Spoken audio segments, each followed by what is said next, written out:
chegaram a Jericó. Ao sair de Jericó com seus discípulos e grande multidão, estava sentado à beira do caminho, mendigando, o cego Bartimeu, filho de Timeu. Quando percebeu que era Jesus, o Nazareno, que passava, começou a gritar: Filho de Davi, Jesus, tem compaixão de mim. E muitos o repreendiam para que se calasse. Ele, porém, gritava mais ainda: Filho de Davi, tem compaixão de mim. Detendo-se, Jesus disse: Chamai-o. Chamaram o cego, dizendo-lhe: Coragem, ele te chama, levanta-te. Deixando a sua capa, levantou-se e foi até Jesus. Então Jesus lhe disse: Que queres que eu te faça? O cego respondeu: Rabune, que eu possa ver novamente. Jesus lhe disse: Vai, a tua fé te salvou. No mesmo instante ele recuperou a vista e seguia-o no caminho. Vamos lá, sem pressa, vamos seguir aqui esse texto. Veja, Jesus, lembre, nos evangelhos, a gente sabe historicamente que Jesus esteve em Jerusalém várias vezes. Nas festas, nas grandes festas dos judeus, Jesus ia a Jerusalém. Pelo evangelho de João, a gente sabe disso. Só que Lucas e Mateus seguem o esquema de São Marcos. Quem inventou o gênero literário, o evangelho, foi São Marcos. Não é? Então, São Marcos, quando quis escrever a pregação da igreja sobre Jesus, ele bolou um esquema. E qual é o esquema? O esquema de Marcos é bem simples. Veja, Marcos quer mostrar o que é ser cristão. Ser cristão é escutar Jesus na Galileia, crer nele e subir com ele para Jerusalém, para morrer e ressuscitar. Só isso. Jesus vai na frente dizendo: quem quiser ser meu discípulo, aqui no caminho. Vamos lá. Estou indo para Jerusalém. Estou indo para morrer e ressuscitar. Quem quiser é só entrar aqui atrás. Pronto. Esse é o esquema de Marcos. Então Marcos só fala de uma ida de Jesus a Jerusalém. Se a gente só tivesse o evangelho de Marcos, a gente pensaria que Jesus pregou um ano só. Pregou na Galileia, uns meses, subiu para Jerusalém e lá morreu e ressuscitou. Não foi assim tão simples. Mas Marcos quer mostrar, veja, com essa geografia, o que é ser cristão. E vocês podem olhar que é na parte do caminho que Marcos coloca as exigências maiores de Jesus. É como o evangelho de Lucas. Vocês pegam o evangelho, Lucas tem 24 capítulos. No capítulo 9, bem no começo, versículo 15, no versículo 51, estou dizendo de trás para frente, 51, Lucas diz: quando chegou o tempo da sua partida para o Pai. Já no capítulo 9, Jesus tomou decididamente o caminho de Jerusalém. Veja, no texto mesmo diz: virou a cara para Jerusalém. Ou seja, meu caminho é esse. Pronto, e começou a subir. No evangelho de Lucas, a subida começa no capítulo 9. Jesus vai subindo e vai dizendo: quem quiser ser meu discípulo, mestre, pode divorciar? Não. Se quiser, vamos subindo. Né? Mestre, e casar? Quem se fizer eunuco pelo reino de Deus, vamos subindo. E vai, veja, as exigências todinhas ele vai mostrando na subida. Tá certo? Então aqui, veja, aqui é o evangelho de Marcos. Jesus está indo para Jerusalém para morrer e ressuscitar. E já está em Jericó. Jericó fica perto de Jerusalém. Veja, Jesus deve ter vindo pela Transjordânia, pelo outro lado do Jordão, para evitar o território dos samaritanos, porque os samaritanos maltratavam os judeus quando eles estavam indo para Jerusalém, por causa da questão do templo rival no Monte Garizim. Jesus está indo. Né? E como é que se fazia a viagem? Em geral, ia-se pela margem do Jordão, porque aí você evita a montanha, a viagem é mais tranquila, tem água aqui pertinho. Quando chegava em Jericó, em geral, Jericó já fica perto de Jerusalém, mas Jericó fica às margens do Jordão, quase 400 metros abaixo do nível do mar. Vocês sabem disso. Então, ali, em geral, os peregrinos se lavavam e, né, dobram aqui à direita para começar a subida, o último trecho para Jerusalém, que ainda hoje é uma subida que dói nos nossos ouvidos, porque a gente sai, né, de uma depressão abaixo do nível do mar e sobe para Jerusalém. Pois bem, é o último trecho. Então aqui Jesus já é conhecido. Já é conhecido. Já está no 3º ano da sua pregação. Por isso essa multidão. Veja, está indo para Jerusalém. Diz aqui, os seus discípulos o seguiam. Uma multidão descomprometida, de curiosos, né? Todo mundo quer ver. E os seus discípulos. E Jesus vai. Se alguém quiser vir após mim, negue-se a si mesmo. Tome a sua cruz e siga-me. Agora o nosso mestre está saindo de Jericó. A multidão segue-o, espreme-se ao seu redor. Devia ser muita gente. A fama de Jesus já era grande. É o último ano da sua pregação. Pois bem, então, os curiosos querem vê-lo, ouvi-lo, talvez até com sorte presenciar algum milagre. Certamente que a maioria dos que ali se encontram é apenas de curiosos, mais ou menos descomprometidos com Jesus. Ao sair de Jericó com os seus discípulos e grande multidão, estava sentado à beira do caminho, mendigando, o cego Bartimeu, filho de Timeu. Pois bem, à beira do caminho havia um cego. Atenção para a situação desse homem. É um pobre coitado. Está à beira do caminho, à beira da estrada da vida. Sentado, impossibilitado de caminhar, como paralítico, como Levi, lá sentado no telônio. Este cego, coitado, veja, as pessoas passam. Ele está ali estagnado, à beira do caminho da vida. O coitado nem nome tem. O conhecem simplesmente como Bartimeu.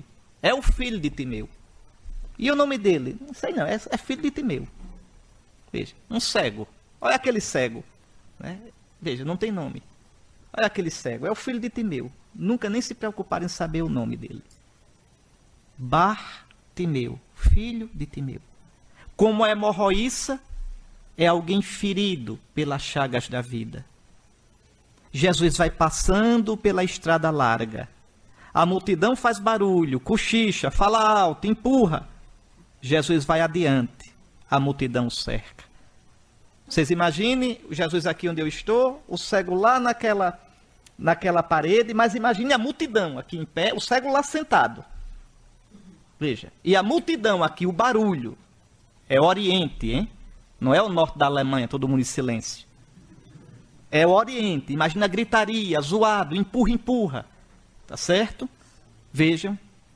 E o cego percebe que alguma coisa está acontecendo. É sempre o maior aperreio do cego é quando vê tumulto, ele não sabe o que é. Né? Você imagine. Imagine. Pois bem, aí quando percebeu que era Jesus o Nazareno que passava, eu estou lendo o Evangelho, viu? Olha que o texto está em itálico. Começou a gritar: Filho de Davi, Jesus, tem compaixão de mim. Tenta imaginar esse cego, ele não sabia para onde virar o rosto. Veja, só gritava. Sabia que Jesus estava passando no meio daquela multidão. Uma multidão que falava alto, é uma feira. E ele grita: tem compaixão de mim. Certamente alguém lhe deve ter dito. São Lucas diz: informaram-no de que Jesus, o Nazareu, estava passando. E o cego não perde a chance e começa a gritar. Santo Agostinho diz, vocês conhecem essa frase: eu temo o Cristo que passa. Eu tenho medo que Cristo passe e eu perca a chance. Eu tenho medo que Cristo passe pela minha vida e eu deixe passar. Eu não grite como esse cego. Nessa semana ele está passando pela vida de vocês. Sei lá o que ele está dizendo a cada um, mas está passando. Não deixem Cristo passar em vão na vida de vocês. Não percam as chances. Não recebam em vão a graça de Deus. Veja, esse cego é danado de esperto. Veja, não perde a chance e grita. Ele não quer deixar, não vai deixar passar a oportunidade da sua vida. É Jesus quem está passando. Ele já tinha ouvido falar desse Jesus. Já é o 3º ano que esse Jesus prega. Mas aqui tem um detalhe que eu não sei se vocês observaram. Aqui tem uma coisa linda. Esse cego, ele, cego, vê, percebe o que a multidão não vê. O que é que dizem os cegos? São Lucas diz, informaram-no de que Jesus, o Nazareu, estava passando. É Jesus de Nazaré, cego, que está passando. O que é que o cego grita? Filho de Davi. Veja. Filho de Davi é o título do Messias. O cego está gritando, Messias. Veja, eu creio que tu és o Messias de Deus. Eu creio que tu és ungido. Veja, o cego vê. O cego vê mais que os outros. O cego vê o que é invisível aos olhos. O cego vê que Jesus é o Messias, o filho de Davi. Então ele grita com todas as forças da sua fé, da sua esperança, da sua miséria. Filho de Davi. Só depois diz, Jesus, tem compaixão de mim. Veja, é um cego esperto danado. Veja, primeiro filho de Davi. Primeiro dizendo, eu creio em ti. Eu tenho esperança em ti. O cego quer enfatizar sua fé em Jesus, quer proclamar para que o Senhor escute que ele vê, que ele enxerga nele o Messias prometido a Israel. Por isso também a sua súplica sofrida e confiante. Tem compaixão de mim. Vê minha situação. Tem compaixão. Padece comigo. Sofre comigo a minha miséria. Sente comigo. Vê minha vida ferida, sentado aqui à margem deste caminho. É esse o grito do cego. E o que diz o Evangelho? E muitos o repreendiam para que se calasse. É o que muitas vezes o mundo faz com a gente. Ele, porém, gritava mais ainda. Filho de Davi, tem compaixão de mim. Por que aquele povo repreendia o cego? Né? Por quê? Certamente dizia, cala a boca, cego. Né? Fica quieto, deixa de... Porque, claro que ele gritou muitas vezes. Claro que ele gritou alto. Claro que quanto mais gritava, mais se desesperava, porque onde é que está Jesus? Está longe, está perto, já passou? Está chegando? Veja. E perturbava as pessoas. Todo mundo querendo ver Jesus e um cego gritando atrás. Tentem imaginar a situação. Veja. Mas por que repreendia o cego? Porque ele proclamava Jesus como filho de Davi. O cego não estava só gritando por Jesus. O cego estava fazendo uma profissão de fé. É o mesmo grito que vão fazer em Jerusalém na chegada de Jesus. Hosana ao filho de Davi. Veja. É que muitos estavam ali. Uma multidão. Mas poucos acreditavam realmente em Jesus. Poucos viam nele o Messias de Israel. Tendo olhos, não viam. Por isso repreende o cego que vê mais que os muitos que o repreendiam. O cego grita no meio da multidão rumorosa, grita no meio de sua miséria, e Jesus vai ouvi-lo, vai percebê-lo, como percebeu a hemorroíça. Meus irmãos, o Senhor sempre nos ouve. O Senhor sempre nos vê quando a gente grita do fundo da nossa miséria.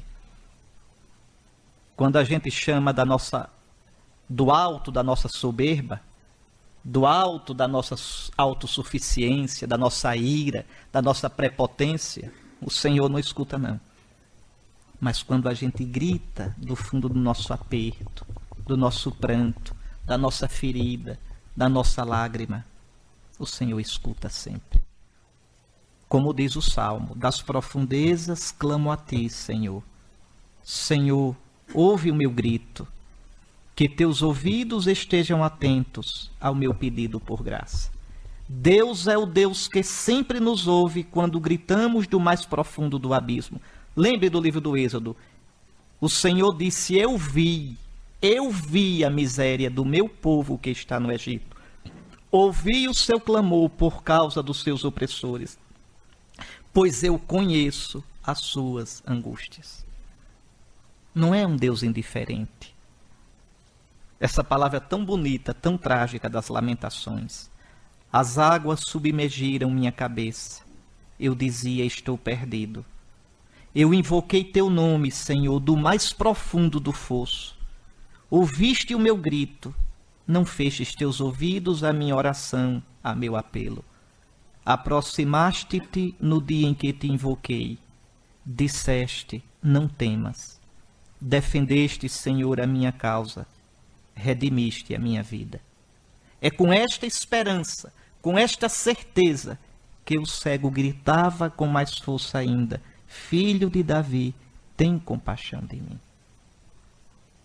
Aí tem umas perguntas para vocês meditarem, depois pensem nelas. Pois bem, a esperança do cego, a sua fé, não são decepcionadas. Detendo-se, novamente Jesus para no meio da multidão. Como parou quando a hemorroide o tocou. Não tem jeito. Um miserável gritou, Jesus para. Não tem jeito. Não tem jeito. Não tem uma vez que vocês gritem de verdade do fundo da miséria de vocês que o Senhor não pare. Que o Senhor não se incline sobre vocês. Quem já experimentou isso sabe que é verdade. Detendo-se, Jesus disse, chamai-o. Veja, Jesus chama o cego. E agora chamam o cego e lhe dizem, coragem, ele te chama, levanta-te. Palavra bonita essa que a gente devia guardar para a gente. Coragem, ele te chama, levanta-te. Claro que dizem isso porque querem ver agora o espetáculo. Fala ligeirinho, ligeirinho, ligeirinho que ele está chamando. Né? A gente quer ver o que é que vai acontecer. Oxente, quem é que vai perder um negócio desse? Não é? Mas o sentido aqui é profundo. Não é? A gente aqui deve rezar, ó Senhor, que também eu tenha coragem de escutar teu chamado, de levantar-me para ir ao teu encontro. E é interessante que São Marcos aqui coloca cada palavra bem medida. Veja, o cego não perderá a chance. O cego sabe a quem gritou, sabe em quem acreditou, em quem depositou a sua confiança, em Jesus, o Messias de Israel, enviado pelo Pai. Por isso mesmo, a atitude do cego é entusiasmada, é surpreendente. Olha o que é que São Marcos diz. Deixando a sua capa. Estou dizendo que São Marcos pega o detalhe? Veja, até dizer que o cego estava de capa. Veja, deixando a sua capa, levantou-se e foi até Jesus. Deixa a capa que o envolvia, que era o pouco do que tinha, a capa onde guardava suas esmolas. O cego não se engancha na capa, tem pressa, não vai perder a chance. Imagine se ele parasse para pegar a capa. Imagine se ele dissesse, derrubei minhas moedas, me ajude aqui. Não, não. Jesus chamou. Jesus chamou. Para que ficar preocupado com as capas? Com as moedas caídas? Jesus chamou. Coragem. Levanta-te. Jesus te chama. Esqueça a capa. O autor da carta aos Hebreus diz no capítulo 12, deixando o fardo de pecado, corramos com perseverança a corrida que nos é proposta, com os olhos fixos no autor e consumador da nossa fé, Jesus.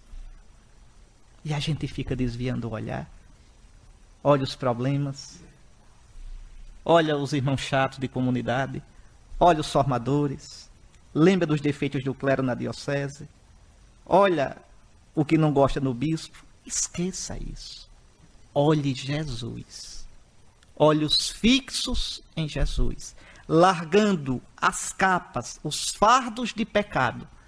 Corramos com perseverança o certame, a corrida que nos é proposta, com os olhos fixos em Jesus. E vocês não vão errar o caminho. Não vão errar o caminho. Fixe. Eu sempre, quando eu escuto essa passagem de Hebreus, eu me lembro de uma experiência pequena que eu tinha quando era monge trapista. Eu era tratorista. E quando chegava a primavera, tinha que preparar o campo para plantar trigo. Então o campo já estava aberto, mas cheio de mato. Aquele mato a gente aproveitava como adubo para a macieira. Então, mas primeiro eu ia com o trator, cortar todo aquele, pegar aquele mato todo e depois arar. Arar, né, gradear o campo para plantar. Então, como é que se gradeia um campo para preparar para o plantio? Você coloca o trator bem no meio do campo, no meio, entre as duas extremidades. Porque você começa a gradear do meio, aí vai assim, vai abrindo cada vez mais e vai gradeando o campo todo. Mas o problema é a primeira vez que você for atravessar o campo com o trator. Tem que atravessar certo. Porque se você atravessar torto, veja, o gradeado vai sair todo troncho. Então, o que é que eu fazia? Do lado de cá do campo, eu olhava algum galho de mato lá do outro lado. Eu digo, vai ser aquele. Aí botava aqui o olho nele e ia. Esquecia o trator, era de olho nele aqui, aí saía certinho. É como aqui, com os olhos fixos em Cristo. E vocês não erram. Mas em Cristo crucificado e glorioso.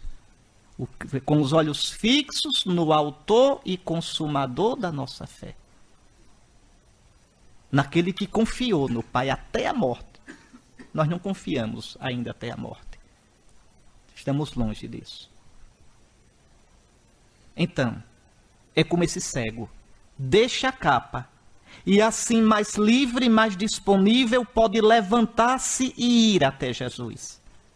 Agora vocês imaginem a apreensão, o entusiasmo, a esperança desse João Ninguém, a quem o Senhor, parando no caminho dele, detendo-se, quis chamar.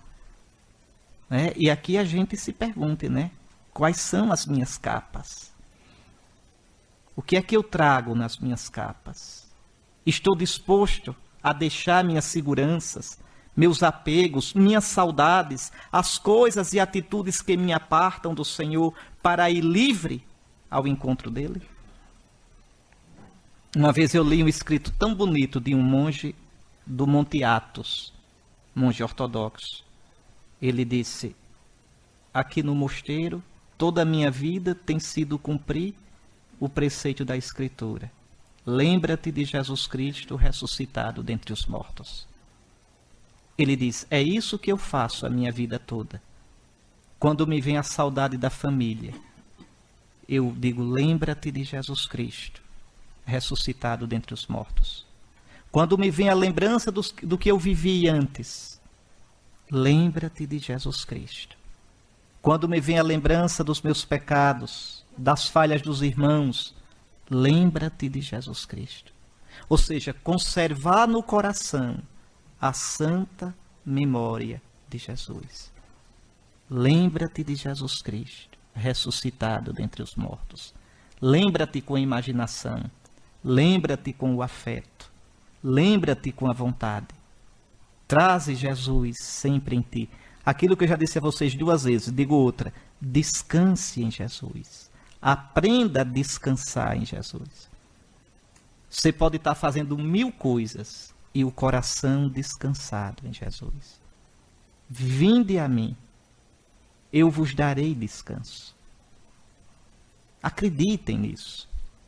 Pois bem, o cego vai, deixa tudo.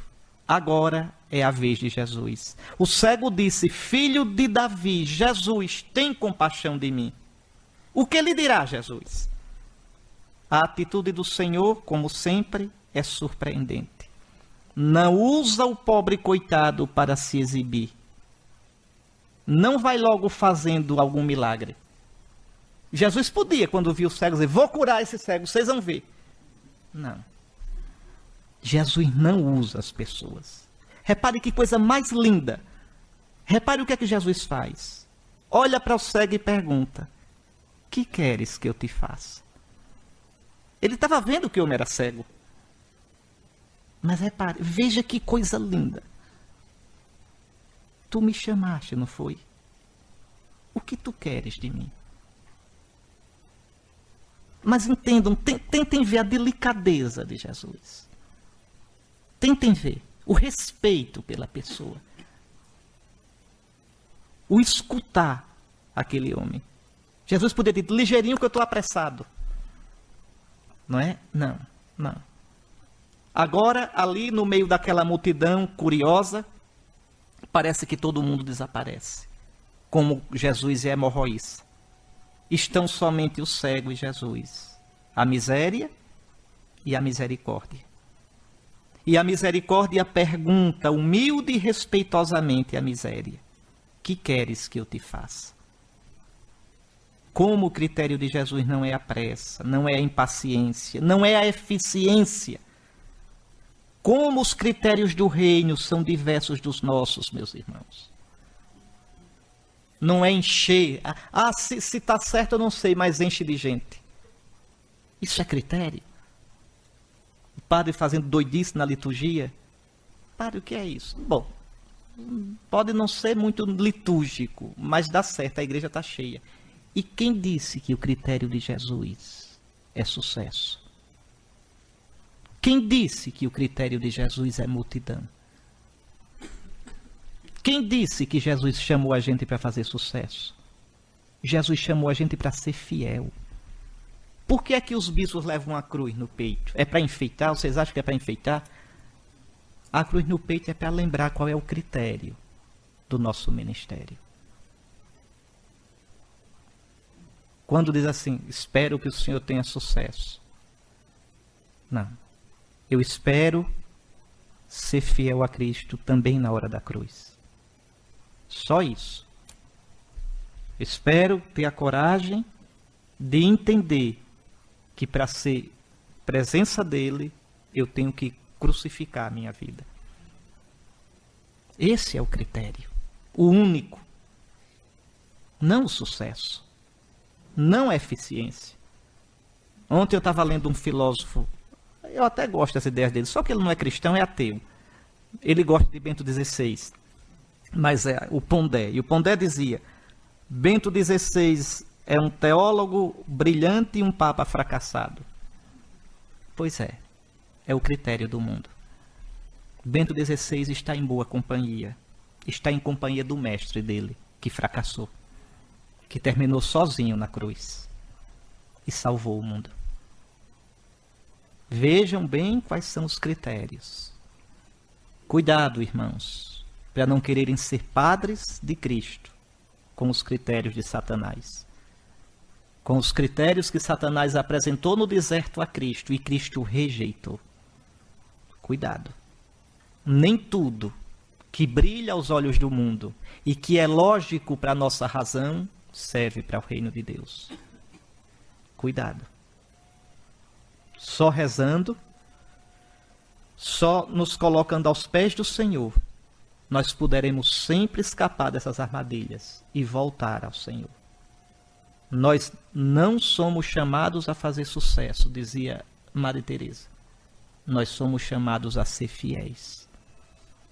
Esse é o único critério que serve para o reino de Deus. Pois bem,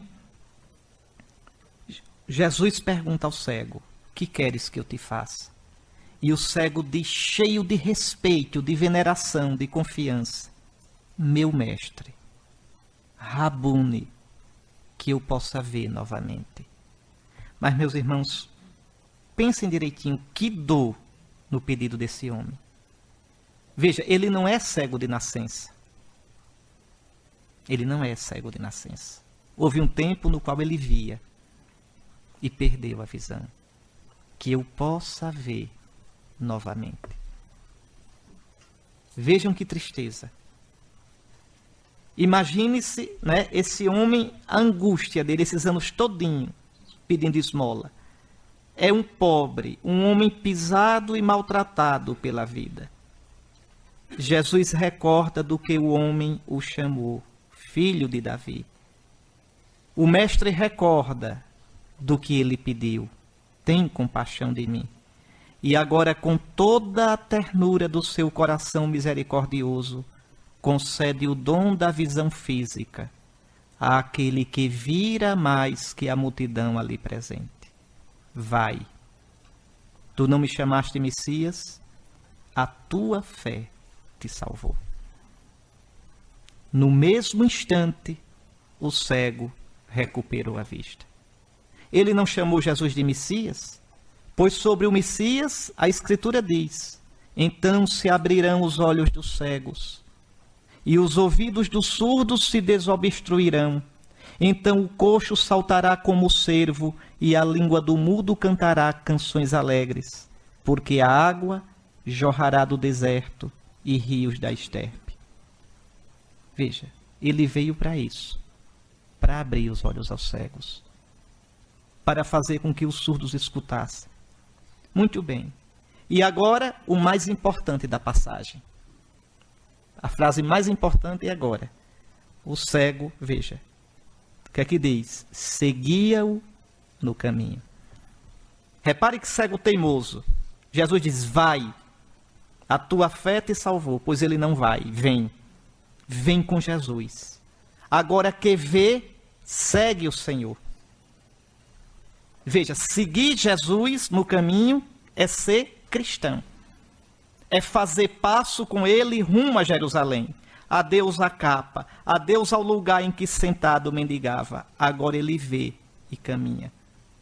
Mas ele não vai para onde quer. Eu disse a vocês na segunda meditação desse retiro. Ser cristão não é só partir. É partir seguindo. Vinde em meu seguimento. Quando Deus tira o povo do Egito, em geral não se prega isso, não se diz isso, se esquece isso. Tira o povo do Egito não é por tirar. Deixa o meu povo livre para prestar-me culto, para fazer-me uma liturgia no deserto. Livre não para fazer o que quer. Livre não para viver para si. Isso não é liberdade. Livre para Deus.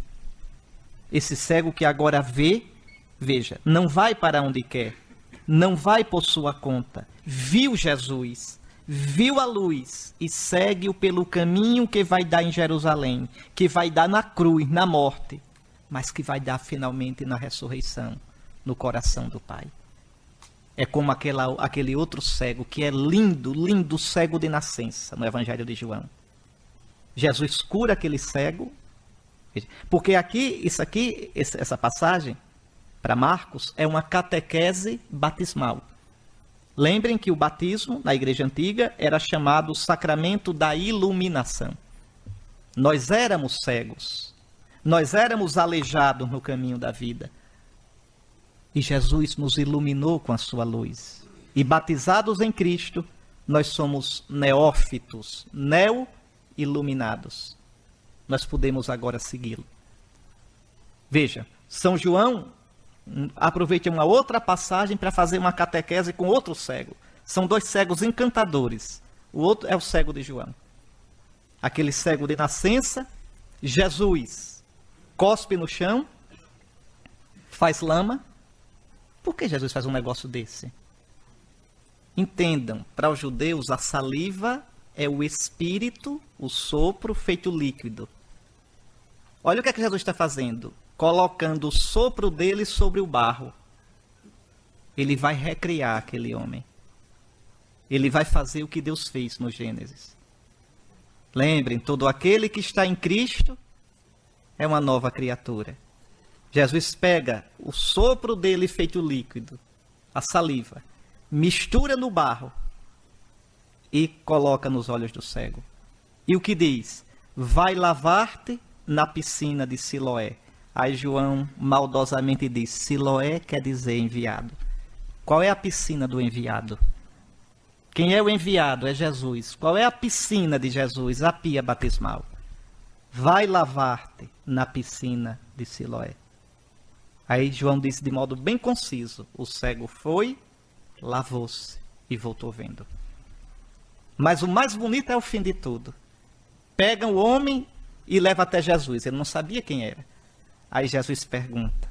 No filme do Franco Zeffirelli, Jesus de Nazaré, essa cena é linda. Linda. Jesus olha para o cego e diz, tu crês no Filho do Homem? O cego diz, quem é, Senhor? Para que eu creia.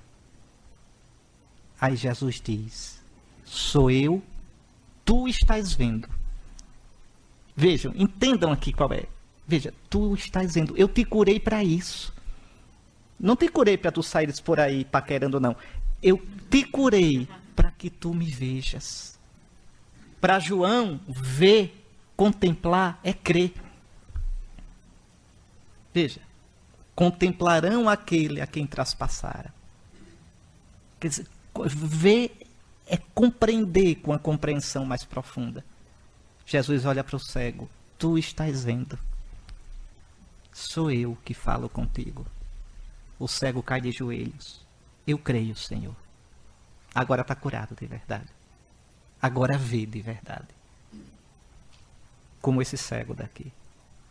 Bom, para meditar eu coloquei aí esses textos que já citei durante a meditação, para que vocês retomem, para que vocês rezem. O nosso auxílio está no nome do Senhor.